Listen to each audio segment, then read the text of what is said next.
तर याच मुलाखतीत बोलताना अमित शहांवर सुद्धा राऊतांनी टू द पॉइंट प्रहार केलेला आहे. शिवसेना अमित शहा यांची टेस्ट ट्यूब बेबी आहे. अमित शहा आणि शिंदे सेनेचा DNA एकच असल्याचं सुद्धा त्यांनी यावेळी म्हटलेलं आहे. अमित शहा यांच्या वक्तव्यावर राऊतांनी प्रहार केला. अमित शहा यांनी एकनाथ शिंदेंची शिवसेना ही खरी शिवसेना असं वक्तव्य केलेलं होतं आणि याच वक्तव्यावर संजय राऊतांनी टू द पॉइंट प्रहार केला. एकनाथ शिंदेंची शिवसेना ही अमित शहा यांची टेस्ट ट्यूब बेबी असल्याचा टोला संजय राऊतांनी लगावलाय. अमित शहा आणि एकनाथ शिंदेंच्या शिवसेनेचा DNA एकच असल्याचा आरोपही त्यांनी केलेला आहे. अमित शहा एका लग्न सोहळ्यासाठी मुंबईत आले असताना त्यांच्या स्वागताचे बॅनर मुंबई शिवसेना कशी लावू शकते असा सवाल सुद्धा संजय राऊतांनी उपस्थित केला.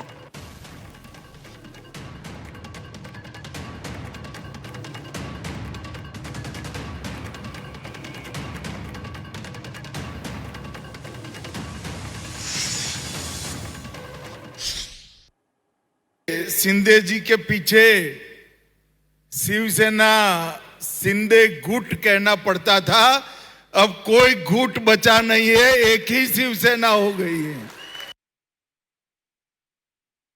आज अमित शहा नेमकं योगायोगाने तुम्ही ज्यांच्याबद्दल बोलला चांगली गोष्ट आहे. कोल्हापुरात आहेत. हो. कोल्हापुरात ते म्हणतात की आता फक्त एकच शिवसेना आहे आणि ती एकनाथ शिंदेची आहे. अच्छा, बघा, एकच जी आहे ही शिवसेना जी आहे ही अमित शहाची टेस्ट ट्यूब बेबी आहे. 4 वर्षापूर्वी त्यांनी अमित शहानी जन्माला घातली. तुम्ही DNA चेक करू शकता अमित शहाचा आणि शिंदेचा शिवसेनेचा. आत्ता अमित शहा मुंबईत सुप्रिया सुळेंच्या मुलीच्या लग्नाला येतात, रेवतीच्या येणार आहेत. स्वागताचे बोर्ड कोणी लावले? लग्नाला येत आहेत काँग्रेस नेत्यांच्या मुलीच्या. स्वागताचे बोर्ड एकनाथ शिंदेने लावलेत. अहो, हास्यास्पद आहे ना. स्वागताचे बोर्ड अमित शहांच्या एअरपोर्टपासून अख्ख्या मुंबईमध्ये.